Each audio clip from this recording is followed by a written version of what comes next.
আসসালামু আলাইকুম সবাইকে। সোপান জব প্রিপারেশন প্ল্যাটফর্মের পক্ষ থেকে সবাইকে স্বাগতম। আমি নিলয় দাস, 46তম বিসিএসএ প্রশাসন ক্যাডারে সুপারিশপ্রাপ্ত। আমি গ্র্যাজুয়েশন কমপ্লিট করেছি ইলেকট্রিক্যাল অ্যান্ড ইলেকট্রনিক ইঞ্জিনিয়ারিং বিভাগ থেকে, Rajshahi university of engineering and technology. এবং বর্তমানে আমি Bangladesh university of business and টেকনোলজিতে ট্রিপলিতে লেকচারার হিসেবে কর্মরত আছি।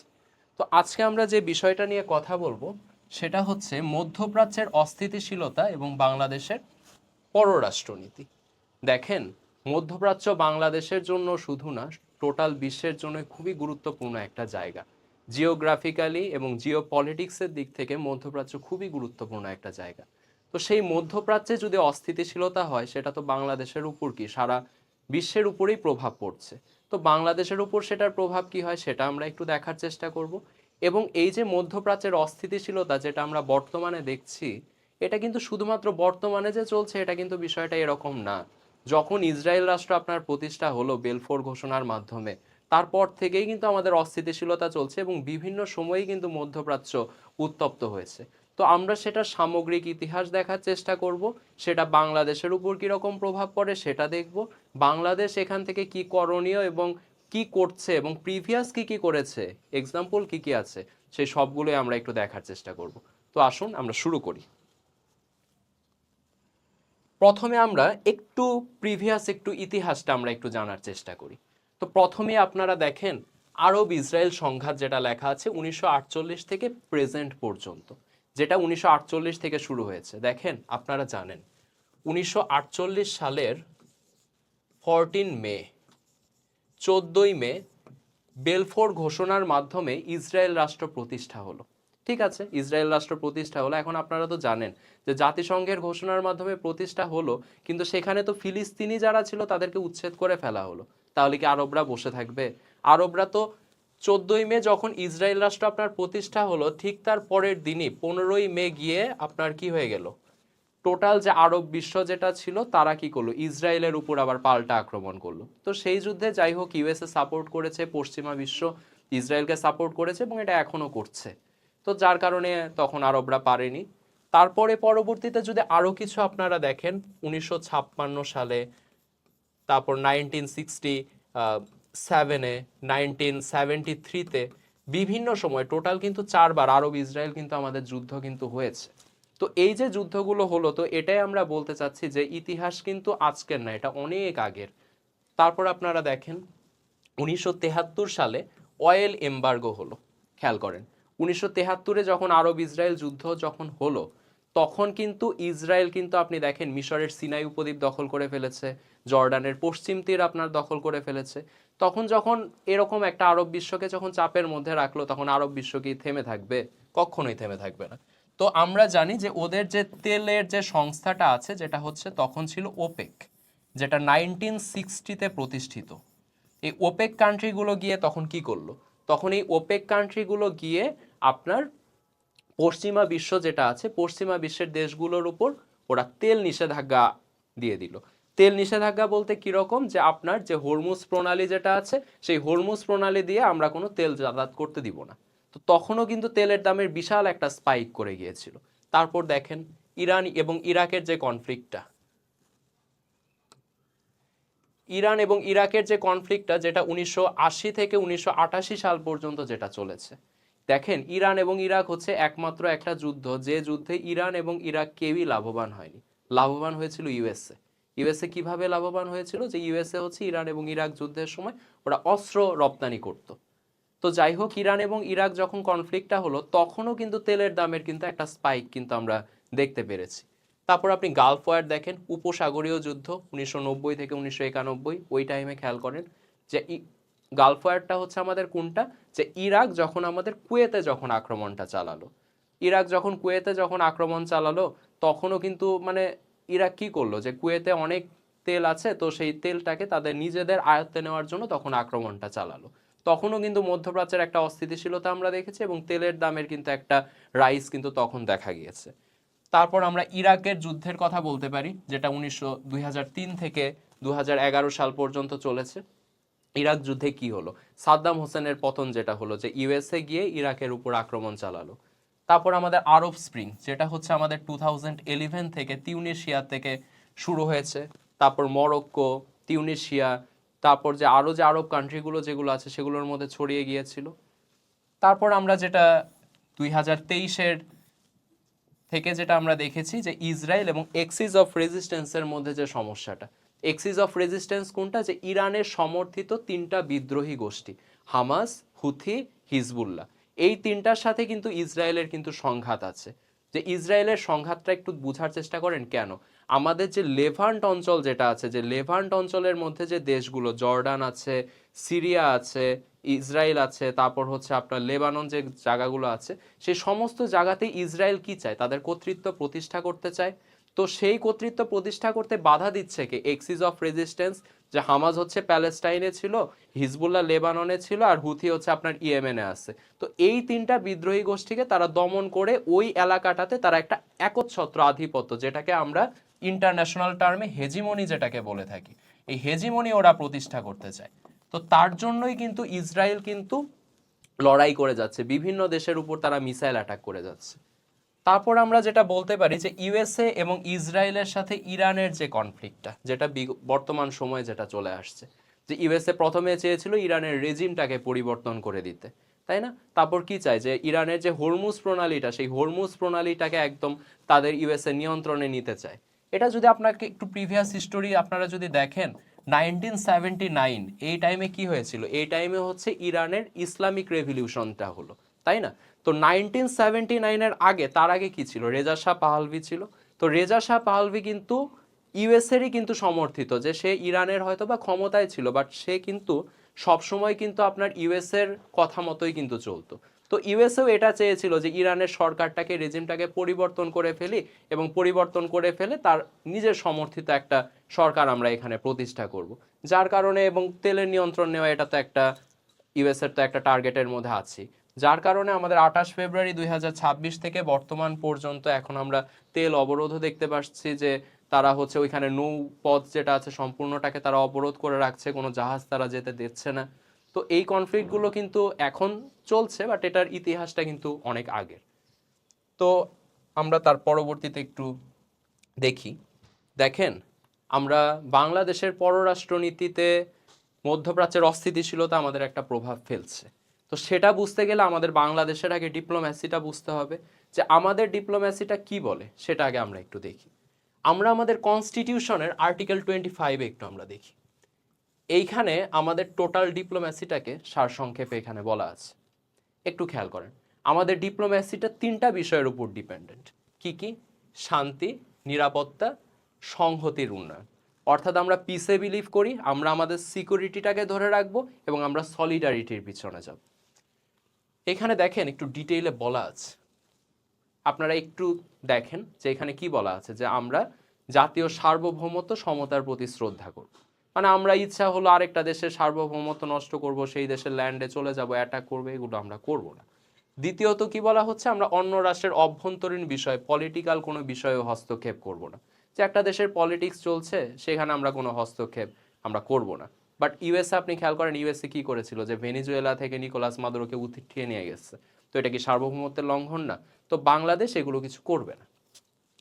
আন্তর্জাতিক কোনো কনফ্লিক্ট হলে সেটাকে আমরা শান্তিপূর্ণ সমাধান চাবো, অর্থাৎ আমরা কোনো প্রকার যুদ্ধ, কোনো কনফ্লিক্ট, এগুলোকে আমরা সাপোর্ট করব না, আমরা শান্তিপূর্ণ সমাধান চাচ্ছি। তারপর কি হচ্ছে, আমাদের আন্তর্জাতিক যে লগুলো আছে এবং ইউএন যে চার্টার আছে, জাতিসংঘ সনদ, এগুলোর প্রতি আমরা যথেষ্ট রেসপেক্ট রাখবো, এবং এক কথায় আমরা এগুলোকে মেনে চলবো, এগুলোর বাইরে আমরা যাব না। আমরা যদি আমাদের ডিপ্লোম্যাসিটাকে একটু ব্যাখ্যা করতে চাই, আমাদের ডিপ্লোম্যাসিটা হচ্ছে নন অ্যালাইন্ড ডিপ্লোম্যাসি। এক কথায় যদি বলি, আমাদের ডিপ্লোম্যাসিটা হচ্ছে আমরা নিরপেক্ষ একটা ডিপ্লোম্যাসি আমরা মেনটেন করব। দেখেন, নিরপেক্ষ ডিপ্লোম্যাসি বলতে কি বোঝাচ্ছে আমি একটু ক্লিয়ার করি বিষয়টা। ইউএসএ আর ইরানের মধ্যে বর্তমানে কনফ্লিক্ট চলছে, ঠিক আছে? তো এখন আপনাকে যদি জিজ্ঞেস করে আপনি কি ইউএসএ কে সাপোর্ট করবেন না আপনি ইরানকে সাপোর্ট করবেন, দেখেন ইউএসএ এর সাথেও আমাদের সম্পর্ক আছে। কি রকম সম্পর্ক? ইউএসএ থেকে আমাদের রেমিটেন্স আসছে, ইউএসএ এর সাথে আমাদের এক্সপোর্ট ইম্পোর্টের ব্যবসা আছে। প্রিভিয়াস ইন্টারিম গভর্নমেন্ট কিন্তু আমাদের ইউএসএ এর সাথে কিন্তু একটা চুক্তিও করে গিয়েছে। তো ইউএসএ এর সাথে আমাদের সম্পর্ক আছে। তারপর আপনি খেয়াল করেন আরেকটা সাইড আমরা যদি বলি সেটা হচ্ছে আমাদের ইরান। ইরানের সাথেও আমাদের রিলেশন আছে, ইরানেও আমাদের অসংখ্য মাইগ্রেন্টস ওয়ার্কাররা আমাদের ইরানে কাজ করছে, ইরানের থেকে আমাদের তেল আসে। তো আমরা ইউএসএ কেও উপেক্ষা করতে পারছি না, আমরা ইরানকেও উপেক্ষা করতে পারতেছি না। তো এখন আপনাকে কিন্তু ইউএসএ এবং ইরান কোনো দেশকেই কিন্তু একদম সাপোর্ট দিলে কিন্তু আপনার হবে না। আপনার এখানে যেটা করতে হবে, আপনার নিরপেক্ষ একটা ডিপ্লোম্যাসি বজায় রাখতে হবে। তো এটাই হচ্ছে আমাদের ডিপ্লোম্যাসি, আমরা আমাদের নিজস্ব স্বার্থটাকে বজায় রাখবো, আমরা আমাদের সেলফ ইন্টারেস্টটাকে বজায় রাখবো। সেই সেলফ ইন্টারেস্ট বজায় রেখে কোনো দেশের সাথে যদি সম্পর্ক উন্নয়ন দরকার হয় করব, কোনো দেশের সাথে যদি আমাদের মনে হয় যে এই দেশটাকে বাদ দিয়ে আমরা আমাদের ডিপ্লোম্যাসি প্রণয়ন করব, বাট আমরা আমাদের স্বার্থটাকে এগিয়ে রাখবো। এবার একটু খেয়াল করেন আমাদের ডিপ্লোম্যাসির বেশ কিছু আমরা একটু এক্সাম্পল দেখি। দেখেন অনেক সময় ভাইভাতে একটা কোশ্চেন জিজ্ঞেস করে যে বাংলাদেশের ডিপ্লোম্যাসি সবসময় বলতেছে যে নিরপেক্ষ একটা ডিপ্লোম্যাসি।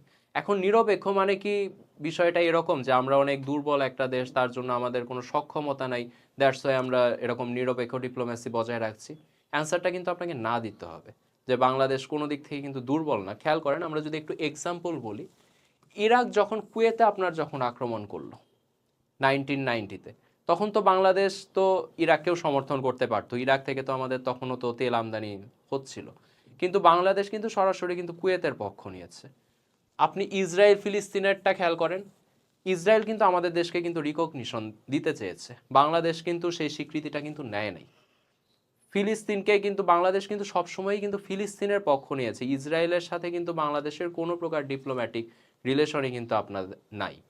তারপর খেয়াল করেন আমাদের মাইগ্রেশন ডিপ্লোম্যাসি, আমাদের দেশের শ্রমিকরা বিভিন্ন জায়গাতে কাজ করছে, মালয়েশিয়াতে আছে, আমাদের যেসব পশ্চিমা বিশ্বে আছে, ইউএসএতে আছে, ইরানে আছে, মধ্যপ্রাচ্যের দেশগুলো আরব আমিরাতে আছে, সৌদি আরবে আছে। আমাদের মাইগ্রেশন ডিপ্লোম্যাসি কিন্তু অনেক স্ট্রং একটা ডিপ্লোম্যাসি। নিরপেক্ষ পররাষ্ট্রনীতি এটা তো অবশ্যই আমাদের আছে। জাতিসংঘের শান্তি রক্ষা মিশনেরটা একটু খেয়াল করেন যে আমাদের দেশের যে ইকোনমি, সেই ইকোনমিটা কিন্তু অনেকটা বুস্ট আপ হয় যে জাতিসংঘের শান্তি রক্ষা মিশন থেকে আমাদের দেশ অনেক উপার্জন করে থাকে।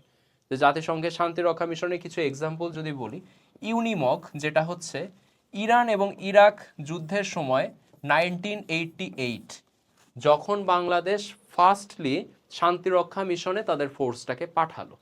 তারপর খেয়াল করেন ইউনিকম যখন হচ্ছে ইরান এবং ইরাকের সময় 1991, তখনও কিন্তু বাংলাদেশ কিন্তু পিস কিপিং মিশনে বাংলাদেশ কিন্তু তাদের ফোর্স কিন্তু আমরা পাঠিয়েছি। সিরিয়ার কনফ্লিক্ট, সিরিয়াতে আপনারা জানেন গৃহযুদ্ধ চলেছে, লেবাননেও অস্থিতিশীলতা আছে, এই সমস্ত কিছুতে আমাদের কিন্তু পিস কিপিং মিশনে বাংলাদেশ কিন্তু অনেক বড় একটা অবদান রাখছে। তো এটা কিন্তু বাংলাদেশের একটা স্ট্রং একটা স্ট্যান্স, এবং আমাদের যে ডিপ্লোম্যাসি যে উইক না সেটা কিন্তু যথেষ্ট তুলে ধরে। লাস্টলি যদি খেয়াল করেন আমরা পারমাণবিক নিরস্ত্রীকরণের পক্ষে। আমরা জানি যে ইউএসএ জাপানে যখন হিরোশিমা নাগাসাকিতে যখন আক্রমণটা করলো, তখন ইউএসএ উঠে আসলো যে হ্যাঁ আমাদের কাছে নিউক্লিয়ার উইপন আছে। তারপর কি করলো রাশিয়া, তারপর হচ্ছে ভারত, পাকিস্তান, উত্তর কোরিয়া আস্তে আস্তে নিউক্লিয়ার উইপন প্রডিউস করলো। বাট আমরা কিন্তু কোনোভাবেই পারমাণবিক যে অস্ত্রটা প্রোডাকশন হচ্ছে সেটার কিন্তু পক্ষে না।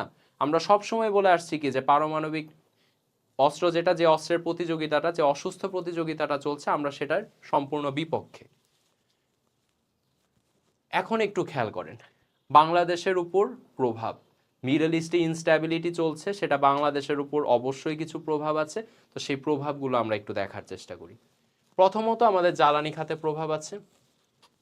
জ্বালানি খাতে প্রভাব আপনারা জানেনই যে আমাদের যে জ্বালানিতে যে তেলের যে লাইনগুলো, সেই লাইনগুলো আপনারা দেখতেইছেন প্রতিদিন কত বড় বড় লাইন হচ্ছে।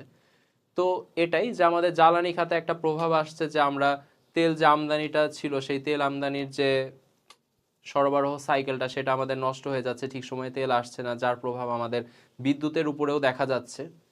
অর্থনৈতিক চাপ এটা তো আপনারা দেখতেই পাচ্ছেন যে আমাদের দেশে কি হচ্ছে, ইনফ্লেশন যেটা আছে সেই ইনফ্লেশনটাকে আমরা কন্ট্রোল করতে পারছি না। আমাদের যে জিডিপি যেটা আছে সেই জিডিপিটা নিম্নমুখী। আমাদের যে টাকার যে রিজার্ভ যেটা আছে সেই রিজার্ভও কি, জিডিপি রিজার্ভ, আমাদের যে টাকার যে রিজার্ভ যেটা আছে সেই রিজার্ভটাও কি নিম্নমুখী। রেমিটেন্স ঝুঁকির মুখে পড়বেই, কারণ হচ্ছে দেখেন ইরানের কথাই চিন্তা করেন, ইরান থেকে আমাদের রেমিটেন্স আসতেছে। এখন ইরানে যদি আমাদের ওখানেই যদি আমাদের মিশনগুলো যদি ঝামেলার মধ্যে পড়ে, তো তখন তো শ্রমিকরা রেমিটেন্স আমাদের পাঠাতে চাবেই না। শ্রমিকদের নিরাপত্তা একটা ইস্যু হচ্ছে। ইরানে যখন মিসাইল অ্যাটাক হচ্ছে, যখন ডিপ্লোম্যাটিক মিশনগুলো আমাদের প্রবলেমে পড়ছে, তখন তো প্রবাসীরা নিরাপত্তাহীনতায় ভুগবেই। বাণিজ্য এবং সরবরাহ চেইন বিনষ্ট হচ্ছে কিরকম ভাবে, যেরকম হরমুজ প্রণালীটা এখন কি হয়ে আছে, ব্লকেড হয়ে আছে। তাহলে হরমুজ প্রণালী যদি আমাদের ব্লক হয়ে থাকে, তাহলে আমাদের বাণিজ্য সরবরাহ চেইনে প্রবলেম হচ্ছে। জিনিসটা ইনডিরেক্টলি অর ডিরেক্টলি যাই বলেন না কেন, আমাদের রাজনৈতিক এবং কূটনৈতিক কিন্তু চাপ তৈরি করছে। যখনই একটা দেশের একটা রাজনৈতিক দল, একটা পলিটিক্যাল পার্টি, সে যখন আপনার এই ফিউয়েলের ক্রাইসিসটা যখন সে মিট আপ করতে পারছে না, তার ফিউয়েলের রিজার্ভটা কমে যাচ্ছে আস্তে আস্তে, তখন সেটা কিন্তু তার পলিটিক্সে কিন্তু প্রবলেম তৈরি করবেই। এবং জিনিসটা আপনার ডিপ্লোম্যাটিক মিশনগুলোতেও চ্যালেঞ্জেস ফেস করতেছে, যেটা আমরা আমাদের দেশে যে কনসুলেট আছে, ডিপ্লোম্যাটিক মিশনগুলো আছে মধ্যপ্রাচ্যে, সেখানে কিন্তু আমরা প্রবলেম দেখতে পাচ্ছি। যে সেখানে কি রকম, সেখানে আমাদের দেশে যে প্রবাসী যারা আছে, সেই প্রবাসীরা এখন নিরাপত্তাহীনতায় ভুগতেছে। তখন সেগুলোকে কি, তারপর আমাদের রেমিটেন্সটা আস্তে আস্তে নিচের দিকে নেমে যাচ্ছে। তো তখন কি ডিপ্লোম্যাটিক মিশনে যেসব কর্মকর্তারা আছে, তারা অবশ্যই চ্যালেঞ্জের মুখে পড়বে। এখন আমরা একটু দেখি আমাদের সাম্প্রতিক বাংলাদেশ কি কি পদক্ষেপ নিয়েছে। আমরা তো দেখতে পারলাম যে প্রবলেম আছে।